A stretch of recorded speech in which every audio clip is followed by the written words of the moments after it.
rien. Même si le profil a la conférence de presse, quand Internet se trouve. Jamais on a baillé, on a mis tout le monde à commoder. On a mis la conférence de presse à Covid. Donc, on est vraiment ça la mission.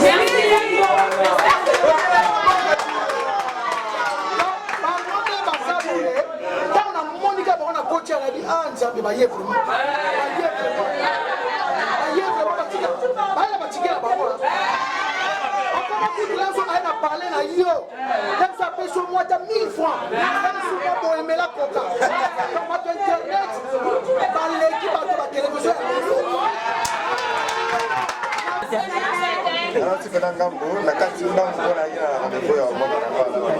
Merci à votre internet, merci à vous.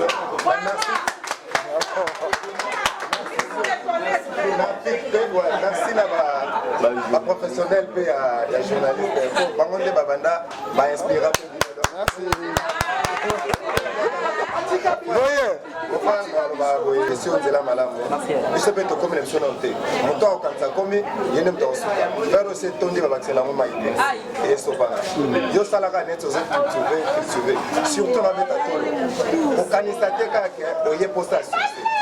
Succès c'est quoi? Succès c'est des mérites.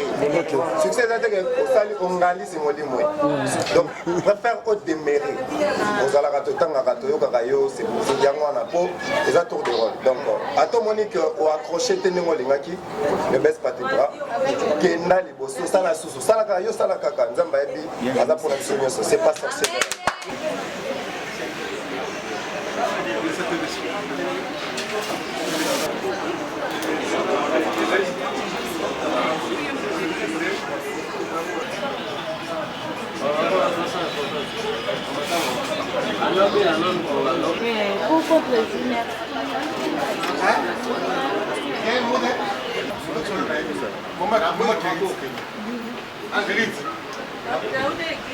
Bonjour, c'est comme ça vous êtes. Voilà, on va s'excuser pour le léger état que nous avons connu, faute de technique. On va essayer un peu de le faire même s'il y a des petites difficultés. Nous sommes sans ignorer que nous sommes venus pour accompagner notre frère Pidastar qui enfin est en train de faire sortir son album. Je pense que vous connaissez le titre. Lui-même il sera tout à l'heure avec vous pour essayer un peu de partager ce qu'il a prévu pour vous pour cet après-midi. Donc comme on vous l'avait dit au début, on s'excuse d'abord pour ces légers retards. Vous allez comprendre, on n'a pas de micro ici. On attendait les techniciens puissent arriver, mais faute de transport. Voilà. Donc on s'excuse un peu pour ces légers retards. Je pense qu'on va commencer notre conférence de presse comme d'habitude. Et pour d'abord commencer notre conférence, on va appeler l'artiste, il va venir et puis on va essayer un peu de lui accueillir comme ça s'est fait dans d'autres cieux. Essayer un peu de lui encourager parce que il a accepté de sortir pas au dos de grands artistes de notre pays, mais quand même il a décidé de s'envoler avec ses propres ailes. Je pense qu'à son arrivée, j'aimerais qu'on puisse l'encourager et c'est un peu de l'accompagner avec des acclamations, ça lui fera du bien. Et entre-temps, je vous prie de vous lever, on essaie un peu de le recevoir et puis le temps qu'on puisse... Pidastar, l'artiste est là.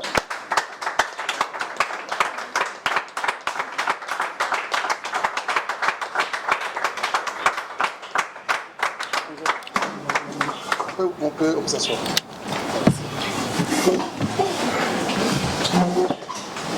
Alors, je pense que l'artiste est là. On va le faire comme d'habitude. Une conférence de presse, ça se passe toujours en lingala ou en lingala aussi en français. Alors, pour la présentation de l'artiste, je pense que je vais passer la parole à mon ami. Il va aussi se présenter aussi, faire la présentation de l'artiste. Voilà. Voilà, chers messieurs, chevaliers de la plume, messieurs et dames de la presse, distingués invités à vos titres et qualités respectifs, bonjour. Souffrez qu'on commence un peu en français pour une introduction, mais nous serons en lingala, c'est bilingue. En fait, nous sommes appelés ici, nous, qui sommes membres de la presse en République démocratique du Congo, pour cette conférence de presse de la présentation de l'album de notre cher artiste, lui c'est Pidastar. Pidastar qui va sortir son album dans quelques heures. Donc ici là c'est la sortie, c'est l'annonce de la sortie de son album qui s'intitule Mais. Mais on doit quand même retenir la présentation ou l'économie de la personnalité de notre artiste. En fait, Pidastar c'est un artiste musicien congolais que nous avons l'obligation de les connaître pour ceux qui ne les connaissent pas mieux. Voilà, il s'appelle Pidastar. Pidastar, comme un artiste, il a un sobriquet, mais il a une vraie identité, il a un vrai nom. Et il s'appelle Fulgence Malo Malo. Fulgence Malo Malo, connu comme M. Bruquier l'appelle Pidastar, c'est un chansonnier, c'est un chanteur. Voilà, un chanteur qui s'est fait appeler par plusieurs sobriquets. Il est chansonnier, on l'appelle 25e vieillard, Rabouni, Sensei, Extrémité, cerveau penseur. Voilà, c'est comment on l'appelle. Donc chansonnier, Sobengue chansonnier, Aoyo Kayo, cerveau moteur, cerveau penseur. Mais on doit retenir une chose chez lui, c'est un auteur-compositeur. Donc quand on parle de chansonnier, c'est un parolier, et il est arrangeur, il est danseur, il est chorégraphe inné. Quand on parle de chorégraphe inné, on comprend que c'est dans les sangs. Donc pour ceux qui connaissent la genèse ou l'enfance de Pidastar, Azala déjà Mouto, quand il grandissait, il donnait du pas de danse, il donnait la chorégraphie. Il s'est habitué, il est un artiste depuis son enfance. C'est un peu ça, une brève présentation de l'artiste Pidastar. Mais pour passer, je sais que Gabana déjà tout ça parce que tu es au Mémango, dans moi l'icolo pour Bissognon surtout Yokana. L'album qui nous réunit en ce jour s'intitule Mais. Mais comme adverbe de négation en français, quand on parle de mais, c'est qu'il y a une contradiction d'une phrase qui avait commencé avec une autre idée selon la logique. Et mais, l'album de l'artiste Pidastar comporte 15 titres. Mais vous allez, là, je sais que Gabana va le faire parce qu'il y a eu quand même 2 tubes que Pidastar avait déjà lancés pour la promotion de cet album. Et moi, je vais un peu vite pour nous citer les titres qui font que cet album puisse avoir 15 titres. Nous avons au premier titre, nous avons Authenticité. Après Authenticité, nous avons Nostalgie. Bokono comme 3e titre, Kibomango, Tragédie ratée, et Kenge, Au-delà de l'amour, Mes adieux, Pitécanthropiciste. Donc ça c'est un peu un mot emprunté, comprenez-moi. Il y a L'âme de mon âme. Et le 11e titre, Elle m'avait dit. 12e titre, Son Excellence. 13e titre, The King. 14e titre, Maman. Et puis pour boucler la boucle de cet album, nous avons Bomanga Neleng. Et dans cet album, vous allez comprendre qu'il y a des diversités. Il y a des chansons qui sont typiques de Tolobaga, mais il y a aussi des folk, afro-folk, Bablo Wane Betami, Afrobeat, Bablo Mondo. En fait, cet album est tellement riche et avec l'artiste, il va quand même essayer de répondre à toutes les questions possibles et il est prêt pour vous répondre, mais je repasse encore relais. Moi c'est Steve Kambanga, pour ceux qui ne me connaissent pas trop. Je passe les relais à mon confrère Gabana Bassélé pour la continuité des débats. Merci. Voilà, comme ça a été déjà dit, je pense que un tout petit peu c'est éclairci. Alors on va partir du côté de l'artiste, il va s'exprimer pour nous donner son monde et circonstances, afin qu'on puisse commencer notre échange comme d'habitude. Alors, Pida. Merci. Bonjour à tous. En fait, on a préféré avant de décoller dans l'étape, ce qui te repose, ne fait qu'une minute en silence pour nous retour, moi c'est très important. On peut s'élever.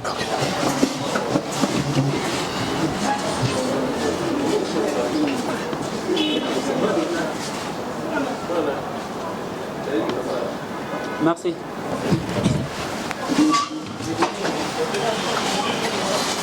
Je vais continuer. En primant, on s'est excusé d'abord pour notre temps. Normalement, programme est à 11h juste. Vu la réalité,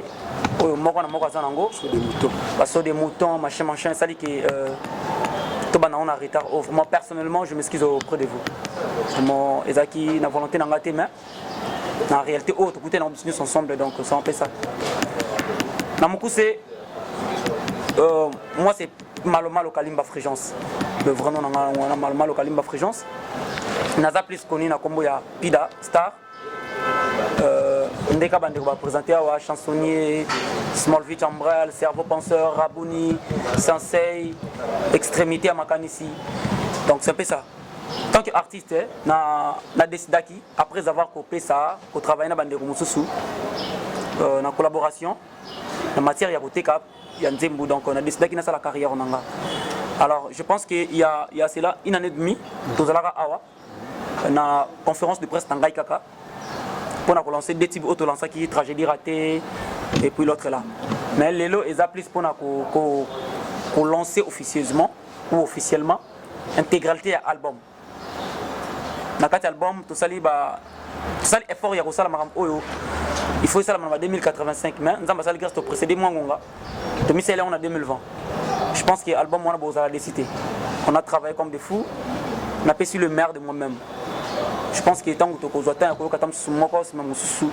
je pense que Bopé en a raison. Merci. Voilà, merci. L'artiste vient de parler.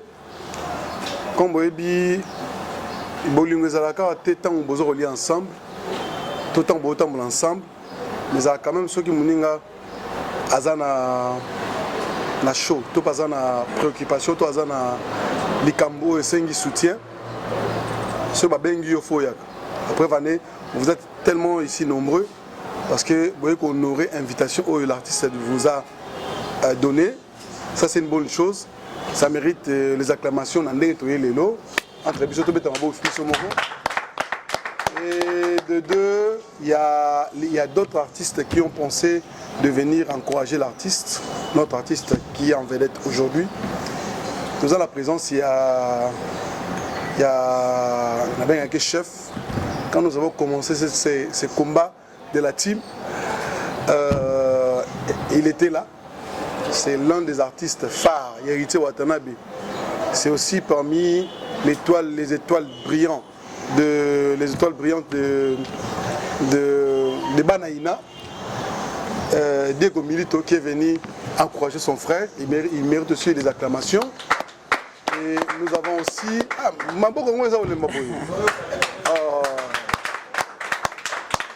Bon, Diego Milito Zawana, Diego Milito, l'un des piliers héritiers Watanabe, a aussi fruit à Ina, où les lanceurs fiata Ina, avec encouragé frère Naïe Frigence, autrement appelé Pida Star. Alors, vous allez bon, on a Kissinjora, comme d'habitude, c'est la star. Hein? Kissinjora. Je pense que le Ebi, malgré que je la promotion héritier, mais je suis donc, Kissinjora, nous avons la musique sans Kissi, avec accompagné Yangon, hein? Ok, avec accompagné Frère Naïo, nous avons la musique sans Kissi. Donc, je pense que Nabiso Toyawa, tu peux accompagner, tu peux encourager Frère Nabiso. Alors, je pense que l'artiste a assez parlé. Vous avez compris, vous avez plusieurs questions, peut-être pour tout sur la Lilo. Je pense que on va commencer à procéder au Tomboli Liboko. S'il vous plaît, hein, tous un peu discipliné. Pour les athlètes, la conférence de Arabes, je pense que Lilo Pena, titre moi, ma bête, voilà. Donc, au Tomboli Liboko, on te choisit, tu viens ici parce que la caméra est à côté. Au lieu de poser question parce que le micro ko pesa bino pona ba question voyez qu'on a bien exaté. Pida. Félicitations. Merci beaucoup. Non, non, félicité. Merci. Pourquoi? Parce que Toi, s'il vous plaît. Bonjour à tous. Bonjour. Doudou Montiri, c'est cette TV. Non, non, l'autre côté, mais d'abord, au Bandaka, na félicité. Merci. Non, non, ok, ça déjà au CP là. Ok. Alors, on a invité chansonnier Nyos. Dans Bachaka Libaya, ils ont un problème. Pour passer la peine, comme vous pouvez fan de la ratifier, de la mort à Kokoso. On a invité, il y a une stratégie en place. Au pire, après tant aux fans, c'est là où vous venez fan du pénal, vous venez du mariage. Pire d'après la Kangiki. On a jeté. La stratégie nous pour mettre en place. Ça, c'est la première question. Deuxième question, mais aux artistes, bien que vous ayez un titre de l'être, mon conseil anthroponyme. Piteka Tropicoust. Piteka, merci. Jusqu'à présent, nous avons dit que bateau ba dictionnaire ba lekina na maele. C'est que la tâche na ba nga na la tâche na ngai. Nous avons un verbe mingi et bembo c'est pour l'année balé et en via kamali à morté. On a des bembo na pour l'année balé. Donc Piteka Tropicoust, ils ont français, ils ont anglais, ils ont lanté. Ils ont mot inventé par ngai moko. Piteka Tropicoust, ce qui s'appelle nango l'inobertisé. Ce qui s'appelle nango c'est que vous allez l'inobertisé par les linobertisateurs. L'inobertisation pèse à français. Et ce n'est français mais ça fait français. Ouais, na l'inobertisation pèse à français. Et ça fait un mot inventé par ngai. Définition nango, il y a on a ça. Piteka Tropicoust, ils ont sentiment à bolingo oyo mutazo ko expliquer yango ti. Tant qu'inventaire ya mot, on a droit à faire une définition. Donc, Piteka Tropicoust et Lingi Koloba, sentiment à Bolingo, Oyo Mutu Azo Kokako expliqué. C'est ça. Et ça, chanson dédiée à Madame Rosette Tchéou Simpala. Nakati Anzembo wana to immortaliser Kofi Olomide. Parce que parmi les artistes, quand même, s'il faut dire la vérité, ça n'a pas point d'ending ça n'a pas temps parce que nous avons travaillé avec Kofi Olomide. Comme preuve, nous avons parmi l'un des premiers chanteurs où il a vu chance il y a ça la featuring Nasser Nabiso Cindy au peut-être que Fadi Ngaropé ça va chance de bain banaï. Donc c'est un peu ça. Deuxième question pour. Deuxième question. Pour la promotion, pour la Banzembo. En fait, stratégie, na salika stratégie oyo na mona rabande ko belé basala kamenga na sala autrement. Na ibi na kati ya musique eloko za passe plus za promotion. Ezara studio té, ezara clip té. Vraiment na préféré na profiter na souhaiter sous bienvenue na Ibraton puis na parce que na moni na Sepeli na Taboche le parc. Vraiment pour soutien na bino vraiment ça me va droit au cœur. Promotion en tout cas na ma stratégie na plus c'est en matière de promotion. Parce que na Rosala Nzembo, je pense que Diego Milito to vienzora to bande comme ça va contredire ngaté, d'avis compétence nga moké na matière ya Rosala Nzembo. Côté on a déjà bourré. Mais pour na correction, c'est-à-dire na Rosala effort na la promotion à la hauteur. C'est pourquoi na boy ko bimis album na ngande ba tout ba bimisaka, c'est-à-dire bimis album brûlé. Na linga kina ba na conférence de presse na respect qu'on a dit sans bino sango na nga yekendete. Donc fallait na banda au travers bino présenter bino album officieusement et puis en matière de stratégie vraiment na to la promotion à la hauteur. C'est un peu ça. Voilà, merci na Osepelato to accueillir Ibrator. Quelque chose d'occupation na ma préférée quoi accompagner frère avec des informations. Voilà. Donc on va prendre notre frère là-bas. Congo Star. Congo Star. Confrère Congo Star, question. Comme d'habitude. Voilà. Pila Star, question à raison. Que se présenter d'abord Combo. Yannick Yangouba, journaliste chez Congo Star Télévision. Question à raison. Ah. You speak English. Question à raison. Pila Star, Awa, Routi au du soccer, aux chanteurs. Te carapé Banzembo. Naza chanteur, naza chansonnier. Oui, vous chanson. Chanteur ça va. Ba grand poète yale na ba Diego Milito. Ngana chansonnier au te carapé Banzembo. Est-ce que au bimisi album ya Simba? Pour continuer kaka na te Banzembo to éviter. Question na yango. Merci. Merci. Frère Nanga Congo Star TV, na ko répondre au boy. Dans la vie, il y a les uns et les autres.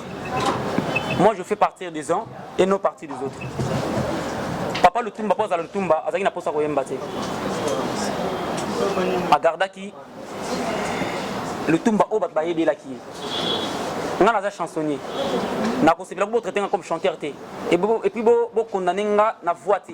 tant que vous voyez dans moi genre to eza malamu to mabe bo compter ngana côté wana pour naza vraiment chanteur te ngana za chansonnier vinanga eza ko sala nzembo vinanga eza nzembo ça veut dire ngai moko na miyebi ke na kopesa ka jamais valeur plus na koyemba ke kokoma comme na komaka chaque jour et que ça très difficile na garder ba œuvre wana na zelaka 2 à 3 ans ya ko sala album c'est impossible donc na tikali chansonnier kaka oboye batinga nazo connaît toujours travailler na ba collabo nanga.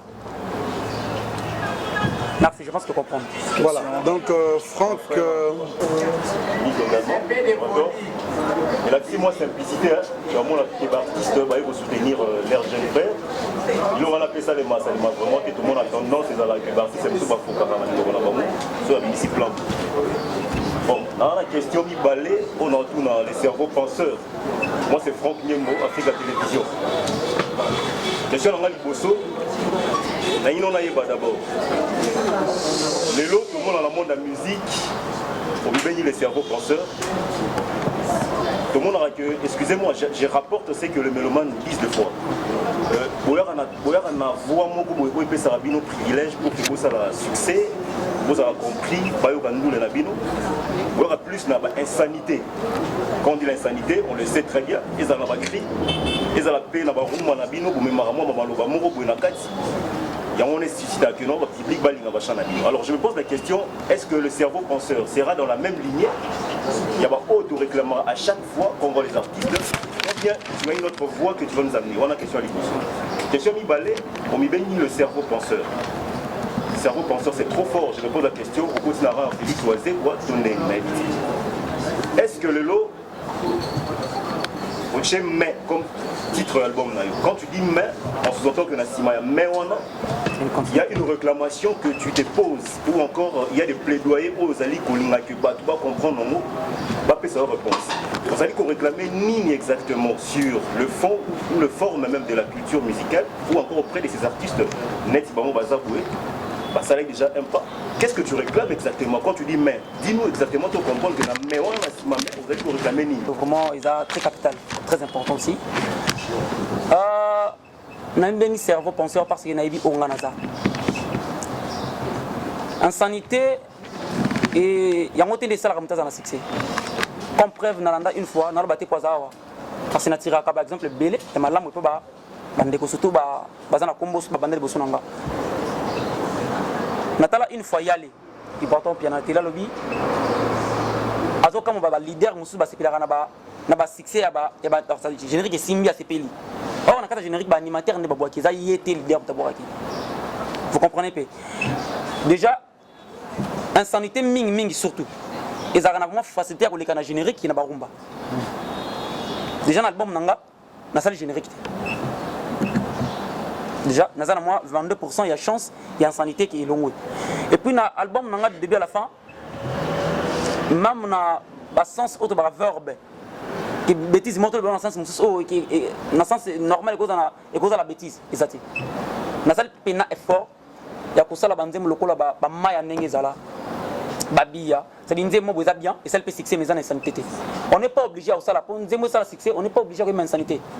Nous avons vraiment un exemple belé à prouver bino bandem et belé ça la capacité n'est ça et ça on est synthète donc ça veut dire tout ça on a des nzela ko le kana ma bene malam dépendant na moto en tout cas on a poni nzela ya ko imba sans sanité mais comme c'est comme si je réclame quelque chose je te réclame quoi? Titre album nanga examen effectivement vous avez raison na ko répondre au bout titre album on a tiré qu'on a carte Bible je me suis enfant qui na Bible na tanga na tombé na Genèse 1:1.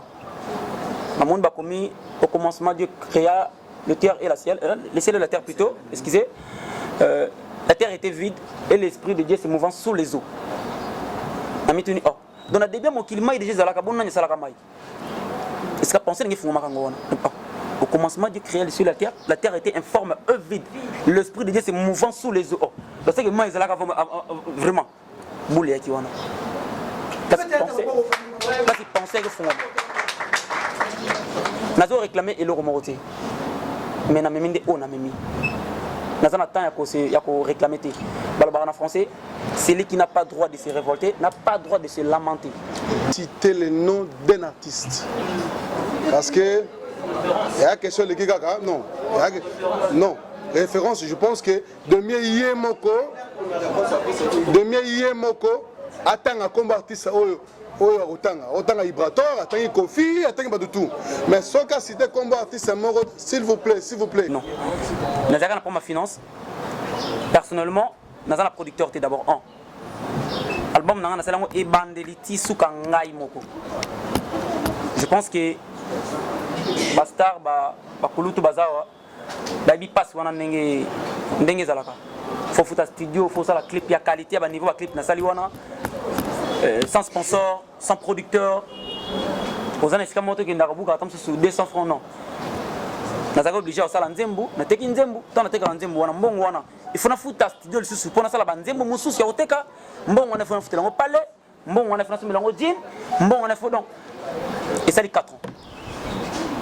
Au moins, aux plus important, ils ont directé. Aux plus important, ils ont réalisé le projet Oyo. Ils ont duré. Merci. Voilà. On va continuer. Merci à Nzembo wana. Ils ont tiré na Iba na album Yale Ibrantor Piana. Azawa. Nabi que ça lui passe mes vérité. C'est un au-delà de l'amour. Nasala qui erreur au lobby effectivement les bosso. Tant on a banaki enregistrement album nanga na sala banzembu ko leka banzembu na sala batu. C'est-à-dire que banzembu moko ba na danger. Mais après na ko se rendre compte que ndenge nga na raisonnaka, ils ndenge ba meloman ba raisonnaka té. Il faut simplifier les choses. Nazali censé ko zonga studio na rectifier banzembu ebele. Na yoka mutu nyoso, na yoka batu nyoso. Na yoka album ya Yale, na yoka banze ba album Gugan Wata, na yoka Fali, na yoka Ferré, na yoka Kofi. Baza na kombo ba yeba na liboso nanga. Parmi bango, ezana bazala ba chansonner liboso nanga ba Kofi Olomide.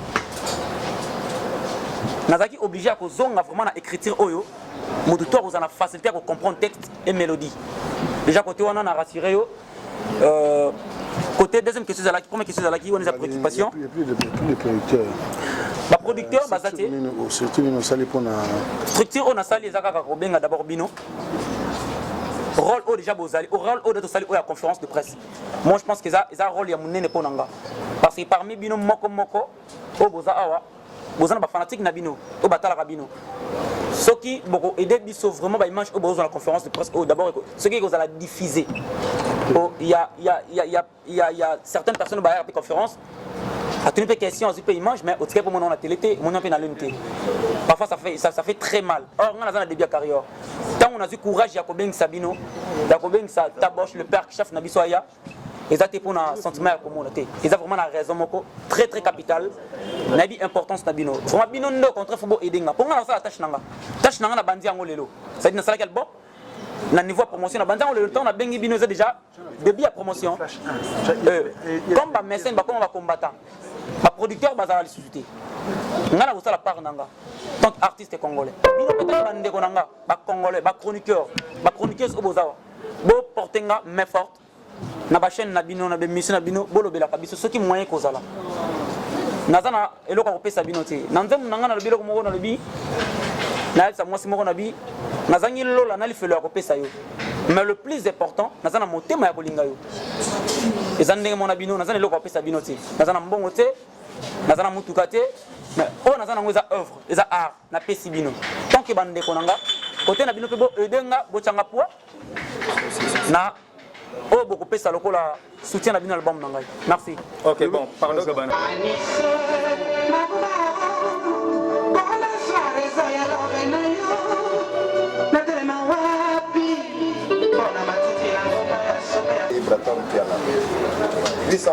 On a dû bosser pendant longtemps. On la vacate, la police est importante tout le bango. Mais azo ils vont voir nandeng moi zone ngatamula na musique va comprendre les gars pourquoi mais voilà déjà fanatique na bien quand même ma finda danger parfaitement mais azana baline mo benza ba pesa na biga ata lelo te yoko ko se focaliser na succès yo sala ka ndé ya bien et tout à mité ma voilà merci beaucoup la situation est suite à pour l'embi.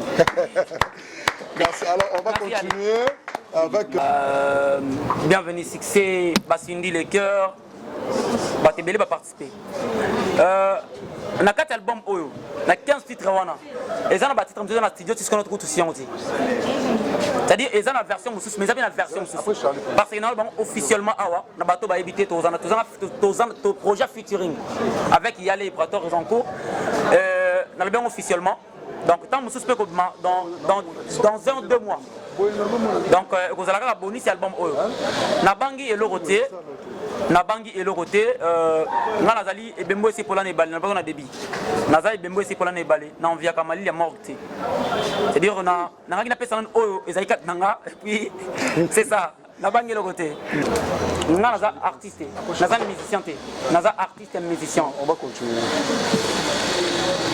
Œuvre ba créaka yango œuvre ba salaka yango Pida Star le chansonnier Oyo Azalai qui travaillait Nabat. Aza même Pida Star Oyo a cet album. Aza le même Pida Star Oyo a continué au travail avec Nabat Oyo a travaillé Nabat. Mutation Ozolo Bawana n'a évité la format nini. Mais la format on a la comprendre. N'a le même personne, n'a changé l'angati. Et ça a décidé qu'il y a un album nanga, dans cet album. Ça n'a rien à voir avec autre changer, non. Deuxième question, on parle qui sur le problème où ils ont la musique. Problème où ils ont la musique. Comme solution. On a dit que nous avons dit que nous avons et là, comme on a dit, c'est la vérité. Plus grand défaut dans la vérité. Et puis, on continue à la vérité. Mambo kana biso so mutaliki na balabala awa zoli alipa bat ba oseka ata zoli alipa nangu bana balabala mais le même personne sozo mais la banque azoleka bat ba kipeti normal ça me semble mon ami ngai na memika ka vérité vérité nanga eza na écriture nanga eza apport ngala meni orchestre na kosala ka orchestre mais faut na stable lokola Ibrator.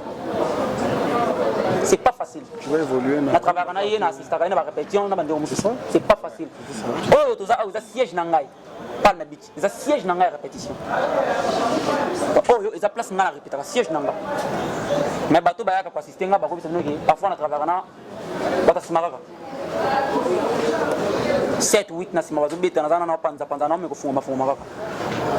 Un album nanga ils ont ba chanteur ou ba intervenir ba chanteur wana baza ba ndeko ba accompagner dans le besoin mais un chanteur mon côté akoya telemi awa a embelio nzembo bandel tsukazate ba bien ngote ba bika ba et puis na ba voko ba saleza ba voko na ba voko ngai moko na pesa parce que na boya ki mutela nga voko mo weza moi ja ba voko mo weza moi ja donc ngala ko maki nzembo na ba voko na ba kyo nabi awe singa voix ya noko na bengi ya pardon edenga doit replaquer les gens qui peuvent ma couleur ça travaille qui bon donc ceux qui n'ont pas l'orchestre n'a pas ça mais en l'instant on travaille dans un groupe d'accompagnement au parfois d'abord j'ai un niya bête la ngaya n'a tenté a une répété au bengi tam soudan et ça va bon donc orchestre n'a pas ça comme album de Jésus Bima tam c'est une production au kolanda na ko kenda ko benga ka batu za moi passi ko congolais dans la culture il y a un groupe d'accompagnement vraiment bana culture wana te et puis ngana lobaka bat on a mutu na bango lelo ngalo bango officiellement liboso ba caméra musicien mutu azalaka te musicien mutu azalaka te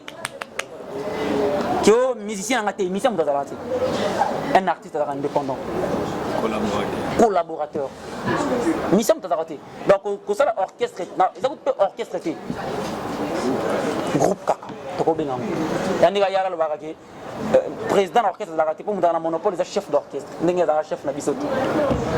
On doit coordonner, c'est ça. Pour ce qui est comme orchestre, président, en tout cas, on a côté et on a vraiment et puis la carrière, on a ceux qui n'ont pas et belé lobby.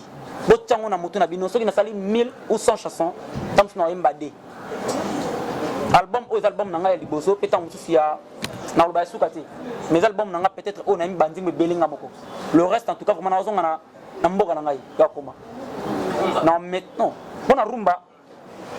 National le connaît le premier na système na chevant côté. C'est-à-dire ceux qui album n'anga na 10 titres. Ba mécène au bota la conférence de presse oyo.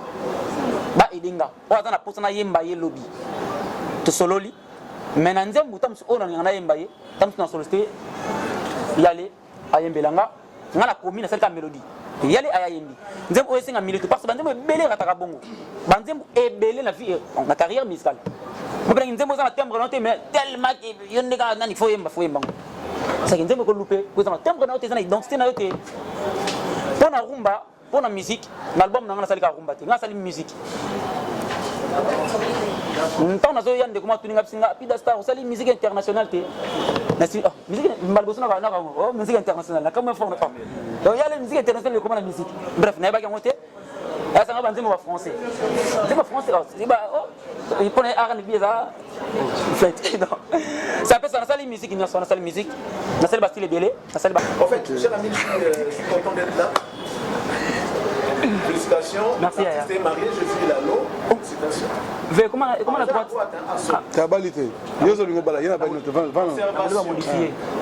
Quelle est la place aujourd'hui? Bon, il y a moi qui suis mon polémique, hein. La vie est pas tout fâché, maintenant tout n'a pas.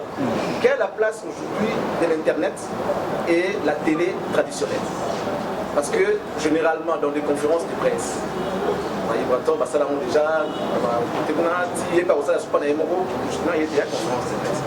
généralement tout le monde en va faire. Les bateaux, ceux qui une vraie conférence de presse. C'est-à-dire les. Comment on les appelle les figures? Les professionnels du métier.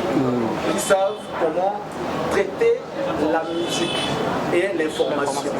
Les professionnels, je dis bien professionnels, qu'on appelle chroniqueurs de musique. Tu as besoin de ces gens-là pour un début, lancement à carrière à début. Internet, place dans les années, la télé traditionnelle, selon yo, place dans les awapi, parce que là-bas, ne souffle pas la réponse, s'il vous plaît. Place dans les années. Parce qu'apparemment, je dis bien, je respecte mes amis qui sont là. On peut cette information brute. Moi, dans les amis, on peut savoir la conférence de presse. Le traitement d'informations, comme quoi vanter et donner la valeur de l'œuvre, ça ne se fait que chez les professionnels. Dans mon livre, à part mon modération, moi je ne me cite pas, je ne sais pas ce qui va combien. Il y a Franck qui est là, il y a Steve lui-même qui est là. Majorité des années Internet. Dans la conférence de presse, on a d'abord les professionnels, après nos amis. On n'explique pas les. La question, il y a télé et Internet, place dans les awapi. Grand frère, on a respect ma casse média. On a un musicien, on a un artiste et musicien. Département, il y a Internet, il y a TV. On a des difficultés, ma casse, il y a la profondeur et l'explication. D'abord, de deux. Internet, les lots, un album, et côté comme la plateforme à téléchargement. Et côté comme Internet, en ligne. Et côté comme CDT. Et côté comme CDT. Alors, ce qui n'a privilégié qui m'ingiba, journaliste à télé, je pense qu'il y a Bengisio, il y a Bengissi Doudou, il y a Bengissi grand frère Charlie Asifa, il y a Congo Star TV, Africa TV, Bazé Belé, je pense que Baza va 10. Baza moins Belé. Mais comme album est côté comme on a vente en ligne, on a téléchargement, c'est pourquoi on a privilégié plus Bandeko, on a privilégié Bangoté. Mais on a bien album, ils ont œuvre on a sali. Ils ont œuvre nanga ya liboso. Mutu moko te à cause de la ngo fier ko likangai moko. Beaucoup de gens pensent ma question. Na yebi o na sali na kati. Pour contredire nga na ko sepela mingi comme album ezobima. Yoka yango, zotan ya ko somba ngo tinda batu ba somba yango ba télécharger. Ba yoka. Soki o bango ba ko yoka et cause la contraire na o nga na zo loba sikoyo. Bas tenir nga telobi. La mélodie na parole sur place. Na comment sur place. Na sala kanzem bongo. Yale bande ko yima makambu na yi azoyima makambu na biso ngana yoki na angle mususu na yoki na zoki na angle oyo il fallait ça makambu bo sala ngote alors na yembi ka makambu oyo il fallait yema na yimba kité na biso comprendre nga ah exacté na ka en fait exacté na yembi ka penser na yemo oyo il fallait yemba yimba kangote nenga na tirer wana mbamo na kina wisi na sala ngo voice na yemba na sala ngo nzem oyo esalama na kati ya Veronica mélodie nango. Et ça m'a levé un témoin blues, je pense. Et ça, na yo quand Quelle Non, émission? vie de cool. Émission. Nakati yango. Eza nango lokola ceux qui n'ont pas posé à interpréter nzembo moko ya mutu. Eza mabete. Parce que nga za na konité. Mora, je pense que zo ka réponse tanga. Nga naza na koni na public ti. Na bandi yango siko komiye banisa na public. Et kozala mabe mingi te. Que lobby ce que vous avez pas le temps de bêta, vous avez un invitation sur ce don dédié à Ibrator. Et ça m'a bêté. Ndé ba fandi awa, bazaba usage uniquité. Na di valeur na bango. Vous comprenez? Donc ce que le moninga na bête consort et que na mbinzem na moko, na simana na mbinzem Ibrator, na simana na mbinzem ya héritier, na simana na mbinzem Vendora, comprendre nga d'abord. Et ça parce que ma fanatique est Ibrator. N'a pas fait effort fanatique, n'a pas fanatique nanga. C'est une bonne chose. Ok. Fanatique a fallu faire ma fanatique nanga. Il y a fait effort comme nanga. Effort on a fait l'album nanga ngwana. C'est album nanga na saliba. Comment dirais-je? Na saliba. Le métissage. Le métissage. So quel album nanga va faire, on va bien faire ya faire. Et il y a bongo te ya faire. On va bien Carlito ya Carlito. Il fait beaucoup le coup. On va bien bien te Carlito ya Carlito, on va bien Jos bien ya Jos. On va wata come back to me, na bien hérité Watanabe. Donc là vous avez félicitations. Alors na bien Watanabe, c'est na sala qui effort na sala bongo. Mais comment on m'a bêté lobby ce qui est concert, to répéter nanga. C'est maman Écoute na to répéter bandim na bango. Répéter nanga, to répéter bandim nanga te. To répéter ba don dédié Basmak, donc c'est tout mon kaka. Donc je pense que vous avez content la réponse nanga. Merci. Alors, ça m'a vu. Au-delà de l'amour, on a immortalisé Papa Wemba, Carlito, Lutumba. Come back to me, on a immortalisé Héritier Watanabe. Au-delà de l'amour, on a immortalisé Ibrator parce que Déwane ou pas Ibrator. Et puis on a yembié na kati sous. C'est-à-dire ça va divers. Ils a pas aucun album té. Faut besoin de temps. C'est ça. Faut besoin de temps pour album. Oh yo kité ça ba oui ça. C'est immortalisé Fali Poupa, Ferregola, Fabrigaz, bango tout. Donc ça dit album mais ça va immortalisation. Non. Pour immortaliser mutu eza ko yemba nze muneka té. Mais penser na yo, zo na penser na ye, c'est ça immortaliser une personne. C'est pas que Oyembi couple moko yala yemba to milito yemba Vendora yemba ndo bikemo. Non, c'est pas seulement ça. C'est pas type de chaque ngako tuwana te ngasa œuvre d'esprit. Nga euta nakati. Donc il faut na penser sur Ibrator pour ngaza dana immortaliser. Voilà, merci. Pour ça na moni Carlito, mbala mona mona Ferré, na mona Jos Diena. Bango de baluka Carlito. Diego Milito. À présent. Nalo bango tepo bazawa. Baza ba fa oyo. Nayo ka ndenge mususu. Ibrator, c'est pas que bango nde baleki ba Christo ko non. Ibrator. Omba. Chanteur moko ndoza pas Koffi Olomide. Omba. Nasser na biso mo bien aketa na cruise. Basala nga moi bien. C'est-à-dire baza par bateau. Nayoka bango na litoyi mususu. Na lobi te ke bango nde baleki bat non. Mais nayoka ka bango na litoyi mususu. Donc c'est ça. Par rapport à cet album parce que Mokago sur le bon bisou to banalingala et ça peut bien pour l'artiste pour que a évolué très bien. On va commencer par le chef, moi je l'appelle le chef Diego Milito. Il va dire un mot parce qu'à l'artiste a parlé. Je lui ai bloqué parce qu'il allait. Alors, Diego Milito. Bonjour. Diego Milito, artiste musicien, chef d'orchestre adjoint de la team. Mais voilà le moment sur les athées. Ce que je peux ajouter dans mon ce que je peux ajouter, les Arabes, monde où il y a mis la vie de tous les temps, de tous les jours, où tous les encerclés de presse. Des fois, il peut parler positivement pour toi. Des fois, il peut aussi parler négativement. Donc, Ekoya, monde ya célébrité nga na ngalo bano kuta musique te na lo bano kuta célébrité o album osali na confiance yo za nango na musique yo pesi yo nga na yebi yo nga na toyebani ba 2011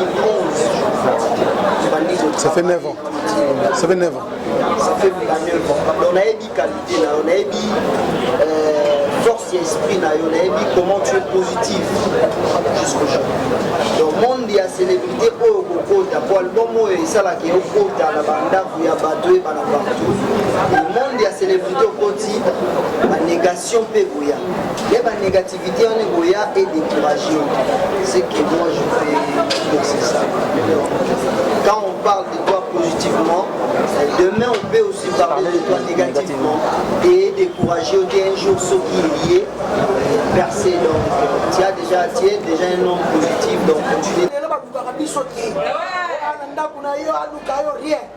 même si profil à la conférence de presse quand internet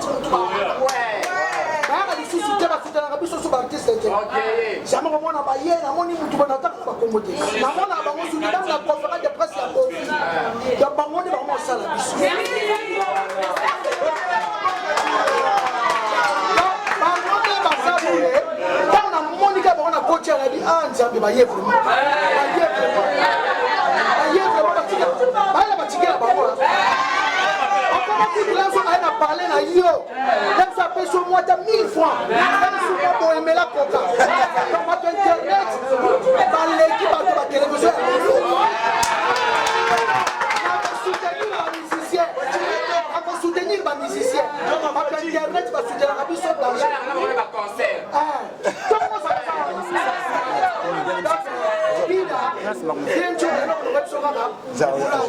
j'avais que tu me as mais il faut ne pas y aller na yo aux artistes complet na le mo pour la bonne chance merci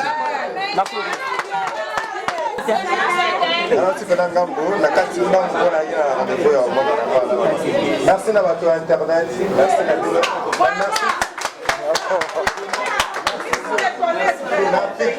merci na professionnel et la journaliste bango nde babanda bainspira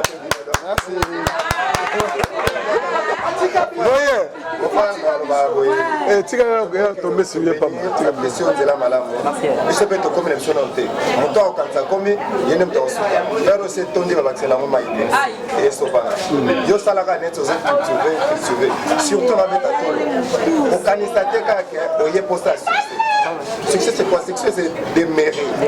Succès c'est on réalise molimo. Donc préfère autre des mérites. Aux alarato tanga rato yo kakayo c'est yango na po les tour de rôle. Donc à ton monique au accrocher tenengo lingaki ne baisse pas tes bras. Kenda liboso sala susu sala kayo sala kaka nzamba ebi aza pour la solution c'est pas sorcier. Donc tant azaki na makambo yo na psaki ba courage belé tout ça parmi bateau to participer même moralement même physiquement to apparaître dans l'album on a donc cerveau penseur tellement résonnant trop bateau vraiment il faut beaucoup un message alors on senga na yo ko tia coup de pouce bateau baye banini alobi na katipo il a de quoi parler dedans. Merci.